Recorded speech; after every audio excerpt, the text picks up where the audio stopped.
Le chef de l'État Félix Tshisekedi a conféré avec la plateforme des confessions religieuses au sujet du dialogue entre Congolais. Après Tokyo, la première ministre à Osaka pour mettre sur orbite la culture congolaise et les opportunités d'investissement en RDC. Voilà, c'est tout pour le titre. Grande ma joie, mesdames, messieurs, de vous retrouver dans cette nouvelle édition du journal. À la une, la République démocratique du Congo et la République du Rwanda viennent de signer, c'est vendredi 27 juin 2025, l'accord tant attendu en présence du secrétaire d'État américain Marco Rubio. Cet accord marque une étape importante dans les processus de paix entre les deux pays et surtout la RDC.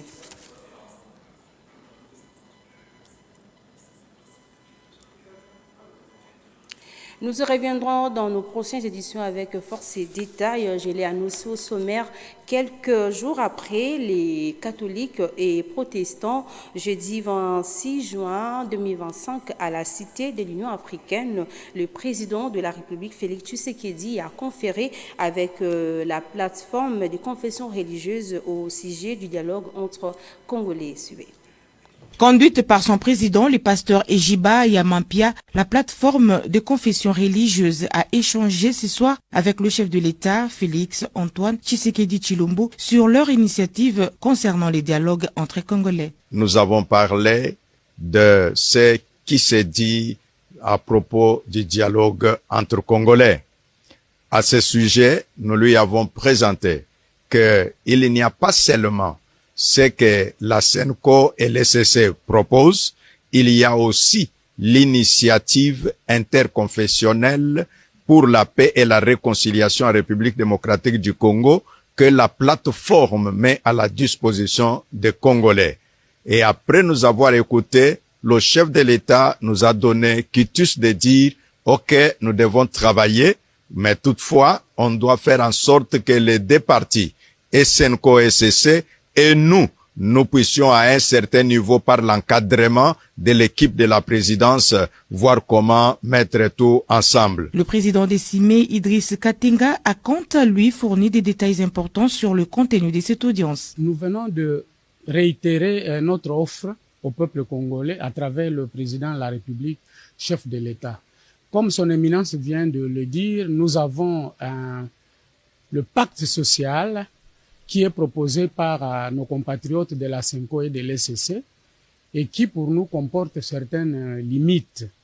Évidemment, c'est une œuvre humaine. Parmi ces limites, nous allons épingler par exemple le fait que c'est une initiative qui vise la refondation de l'État congolais. Alors nous, on ne voit pas la démarcation entre ce que nous pouvons faire comme confession religieuse relevant de la société civile et ce que fait l'État, parce que c'est l'État qui a le pouvoir régalien de définir des politiques de gouvernement.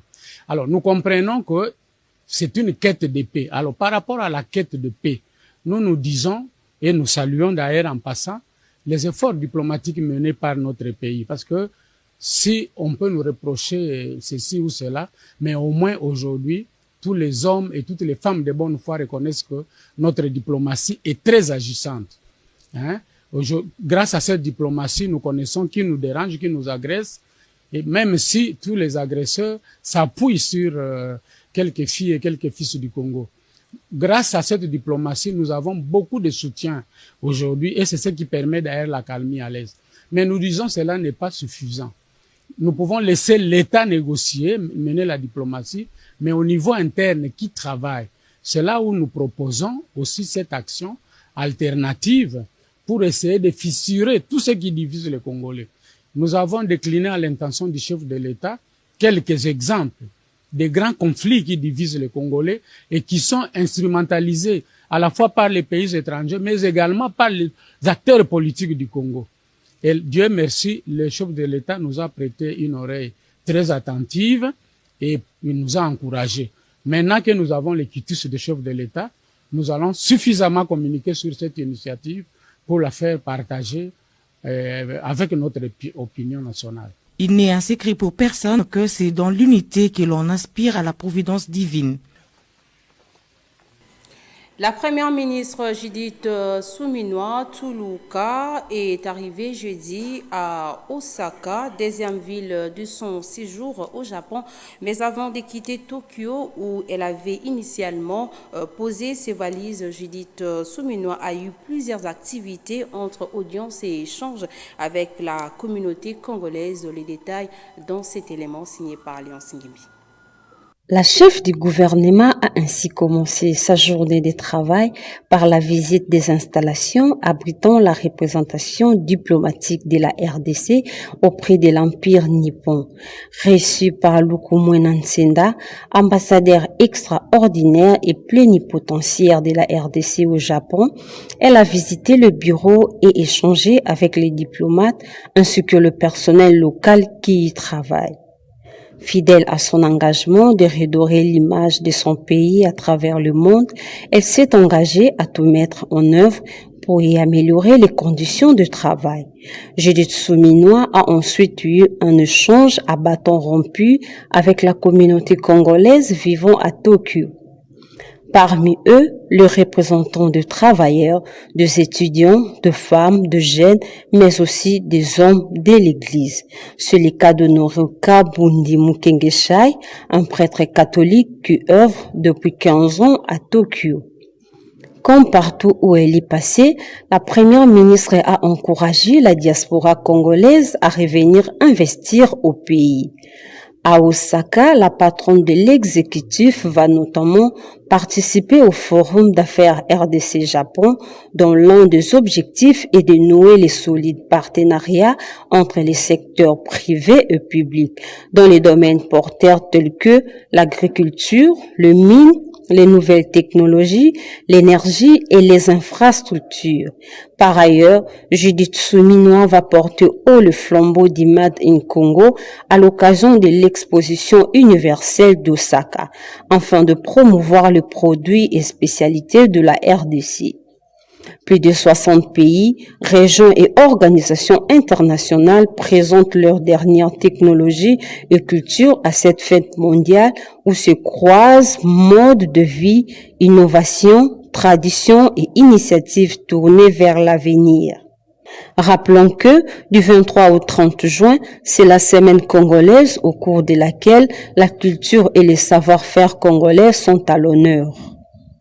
Je vous laisse à présent suivre les réactions de quelques diasporas congolaises au Japon dans cet extrait choisi par Léon Singimbi à l'issue de l'échange avec la première ministre Judith Suminwa. Suivez. Je dois dire que j'ai été rassuré en écoutant les propos de la première ministre sur l'état du pays, les besoins du pays, mais aussi également de ces soucis qu'elle a manifestés envers ce qui se passe à l'est du pays.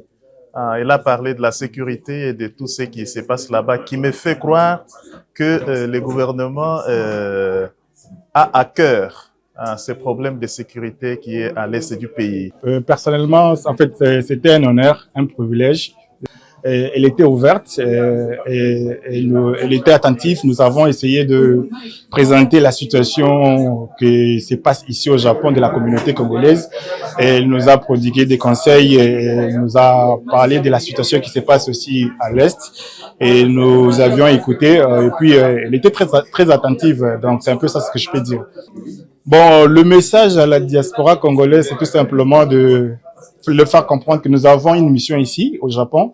Nous sommes venus ici pour acquérir une certaine expérience qui va nous permettre qu'à la longue, nous devons entrer au pays pour aller utiliser l'expérience que nous avons exhibée.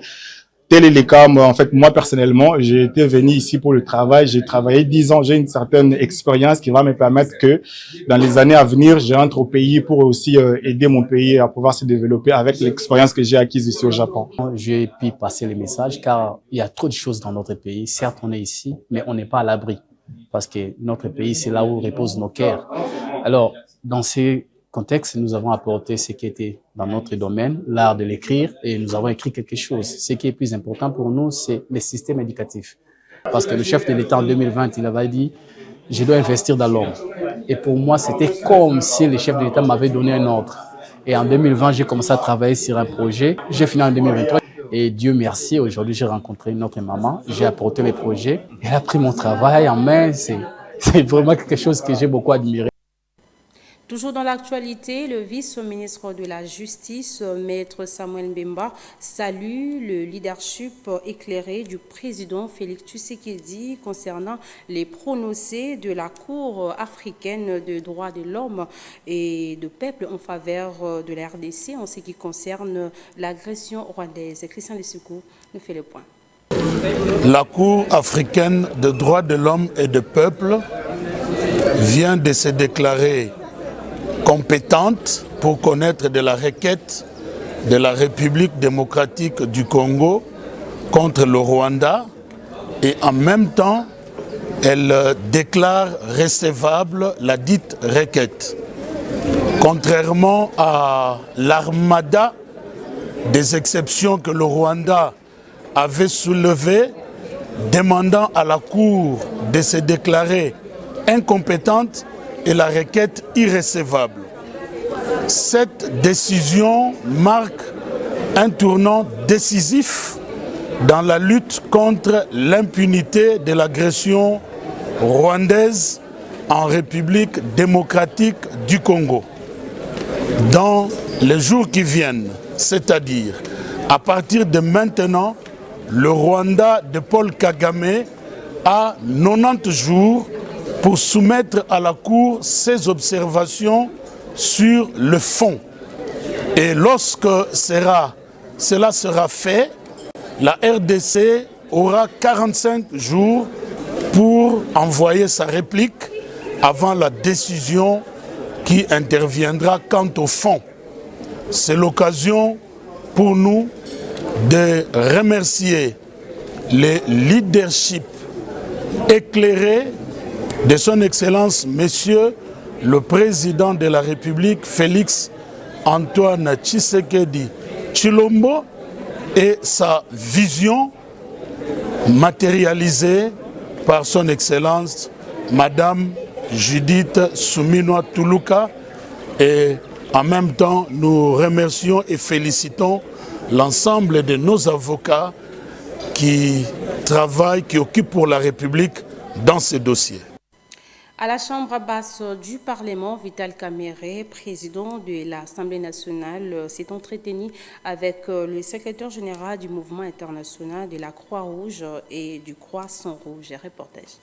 Le président de l'Assemblée nationale, l'honorable Vital Kamerhe, s'est entretenu le mercredi 25 juin 2025 avec le secrétaire général du mouvement international de la Croix-Rouge et du Croissant Rouge, Jagan Chapaguen, en mission officielle à Kinshasa. Une rencontre axée sur les enjeux humanitaires et le renforcement de la coopération entre la RDC et cette organisation humanitaire internationale. À la tête d'une forte délégation, Jagan Chapaguen a exprimé deux préoccupations majeures. D'une part, la protection et la reconnaissance officielle de l'emblème de la Croix-Rouge pour assurer la sécurité des volontaires dans les zones en conflit. This is my first visit to DRC. J'aimerais encore exprimer ma gratitude au président de l'Assemblée nationale pour sa reconnaissance du travail qu'abat la Croix-Rouge en République démocratique du Congo. Après cet entretien, Jagan Chapaguen a invité le speaker de la Chambre basse du Parlement, Vital Kamerhe, à l'accompagner pour rejoindre des centaines de volontaires de la Croix-Rouge qui étaient réunis dans la salle des spectacles du Palais du Peuple pour une manifestation de soutien. Ce que vous faites en tant que volontaire de la Croix-Rouge, c'est secourir les gens qui sont en détresse. Il n'y a pas meilleur que ça, donner sa propre vie ou risquer sa propre vie ou sauver des vies. Il convient de noter qu'il s'agit de la première visite officielle de Jagan Chapaguen en République démocratique du Congo. À Kinshasa, il a visité plusieurs structures de la Croix-Rouge, notamment la polyclinique, les auditoires, les salles de pratique de sages-femmes et l'atelier de couture. La journée s'est clôturée par une simulation d'intervention humanitaire au Palais du Peuple en présence de plusieurs personnalités, dont le président national de la Croix-Rouge et du Croissant Rouge du Congo voisin. Au troisième jour de sa mission en RDC auprès de la Commission électorale nationale indépendante, la délégation tchadienne de l'Agence nationale de gestion électorale est allée à la découverte du centre électoral Boussolo situé à Kingabwa. Les explications avec Ginette Bézot. La délégation tchadienne de l'Agence nationale de gestion électorale a été accueillie le mercredi 25 juin 2025 par le secrétaire exécutif national adjoint Marie-Josée Kapinga, assistée du directeur de la logistique.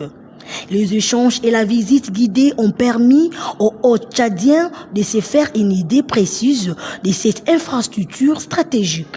Sous leur conduite, ils ont notamment exploré les entrepôts centraux, le cours du centre ainsi qu'un système d'anti-incendie doté d'un forage d'eau de 75 mètres. Très satisfait, le chef de la délégation s'est exprimé en ces termes. On a apporté une très grande innovation dans le système électoral congolais et nous avons constaté qu'effectivement, par rapport aux élections qui sont passées, telles que déjà projetées ici, que c'est un progrès remarquable et qui mérite d'être mis à son actif et que nous encourageons à ce qu'ils puissent poursuivre cet élan de montrer encore plus d'avantages et de rendre les élections plus transparentes et plus crédibles. C'est un de ses soucis, je pense, et je pense qu'effectivement, il a atteint déjà un grand pas dans ce sens-là. Inspiré du modèle sud-africain et adapté au contexte congolais, le centre électoral Bossolo est aujourd'hui une structure permanente, reflet d'une gouvernance électorale modernisée. La présidente de l'ONG Femmes Brillantes, JRUT plutôt, Bilonda, a effectué une descente ce vendredi 27 juin 2025 au quartier Kimwala dans la commune de Mongafula pour échanger avec le membre de son ONG sur les enjeux de l'air et l'évolution de leur structure. Christian Lissoukou a signé ce reportage. Malgré ses occupations, elle ne manque jamais d'accorder le temps à sa base pour échanger en les sensibilisant sur les enjeux de l'air. Elle, c'est la présidente de l'ONG Femmes Brillantes, Ruth Bilonda Kapata, qui a effectué une descente ce vendredi 27 juin 2025 au quartier Kimwala dans la commune de Mongafula pour échanger avec les membres de son ONG.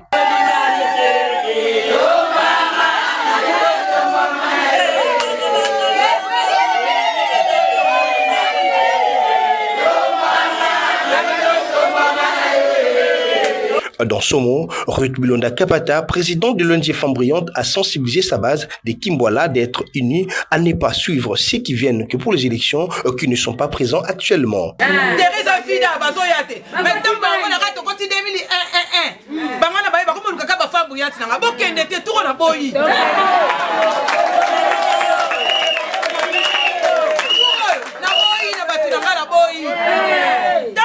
Kemba bazoya te bayaka kaka na ba moment opportun ba monika moment neko ki 2001 baye tango bakoya. Cette dernière a profité par la même occasion de les sensibiliser et de continuer de soutenir le chef de l'État, Félix Antoine Tshisekedi Tshilombo, les FARDC et le Wazalendo. Nous devons prier pour notre pays. Nous devons prier pour le chef de l'État. Parce que qui mène à Bisso et dépendre de Mboko. Tout continue à s'embêter pour nous. Tout continue à s'embêter pour Mboko na Bisso. Tout continue à s'embêter pour la FARDC na Bisso pour la Wazalendo. Comme à l'accoutumée et sous la direction de l'administrateur gestionnaire de son ONG, le membre de l'ONG Femmes Brillantes cellule de Kimwala ont offert des cadeaux à leur présidente Ruth Bilonda Kapata qui à son tour les a remis un lot important des bassins.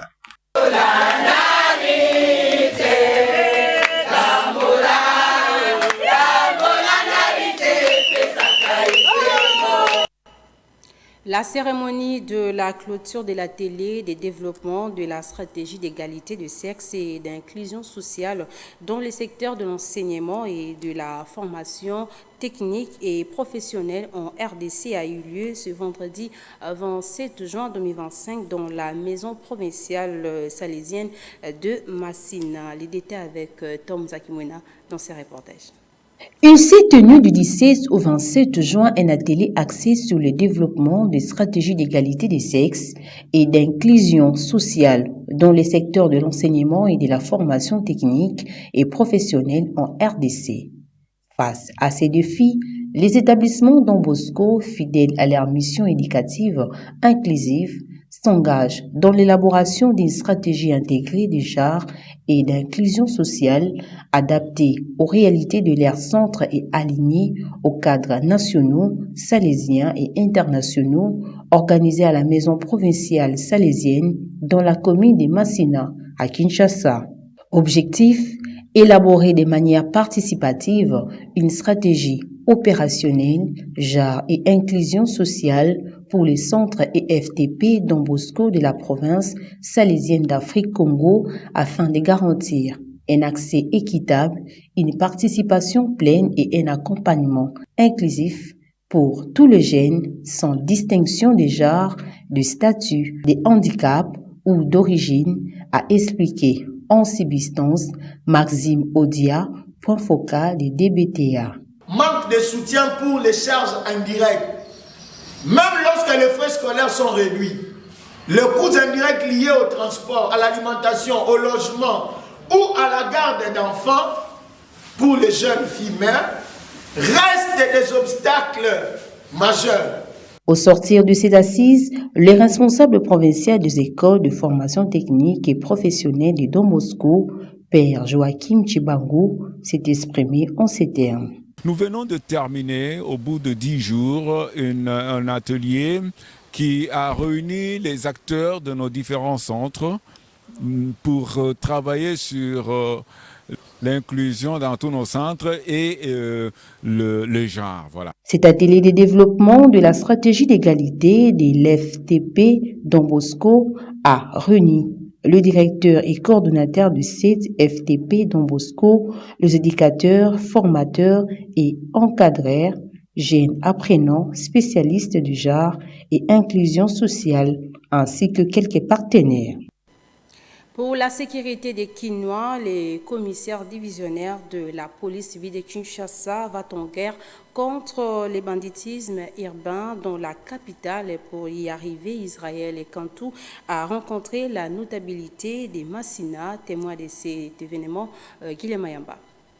Le jeudi 26 juin dernier, le numéro 1 de la police ville de Kinshasa s'est entretenu avec la notabilité des Massina dans le district de la Tchangou sur les questions liées à la situation sécuritaire avant de faire le même exercice au doyenné Saint-Kibouka dans la paroisse Marie Immaculée. Nous avons estimé l'inviter chez nous pour lui dire notre souci, notre peine. Et nous avons échangé là-dessus. Sa réaction en général, elle est bonne, elle est très positive parce que d'après lui, ça ne va pas traîner. Il va très bientôt répondre à nos desiderata. Poursuivant ce périple à Massina, le commissaire divisionnaire Israël Kantou est allé au quartier Boba palper du doigt les réalités sur la situation sécuritaire imputable aux bandits armés et parler avec la population sur place. Pour rappel, sur son chemin, le commissaire divisionnaire Israël Kantou a surpris un élément de la police en train de donner des coups à un motard, chose qu'il a rapidement condamné. Tout ce que les éléments vont faire, ce que ça à l'encontre des règlements, ils vont de couper en gros. Revenons sur cette information avant de clôturer ce journal. La République démocratique du Congo et la République du Rwanda viennent de signer ce vendredi plutôt, 27 juin 2025, l'accord tant attendu en présence du secrétaire d'État américain Marco Rubio. Cet accord marque une étape importante dans les processus de paix entre les deux pays et surtout l'RDC. May grow over, but the skin will forever remain thin and frail, and deep down, the flesh will still remember. At times we will feel numb, and at others we will feel a sudden pang that will remind us of what was lost forever. The scars we carry on our bodies and in our souls will remind us of what must never be forgotten, repeated, or accepted. A few days ago in Kinshasa, a coalition of women's organizations shared a clear message with me. Nous ne voulons pas d'une paix d'élite. Nous voulons une paix réelle, vécue, partagée et construite avec nous. We do not want a peace shaped by elites. We want a peace that is real, lived, shared, and built with us. To our fellow citizens in the East, this agreement was signed with you in mind. It provides for the disengagement of armed forces, the protection of civilians, the return of displaced persons and of refugees under government. Nous sommes arrivés à la fin de cette édition du journal. Place à présent au rappel des principaux titres.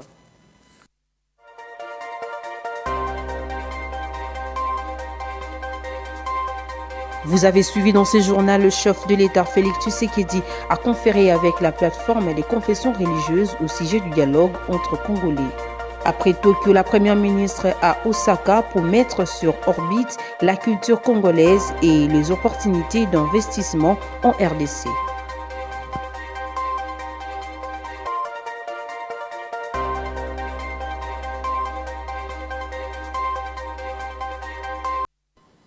Voilà, ce n'est complètement fini pour cette édition du journal. Merci à vous de nous avoir suivis. Au revoir.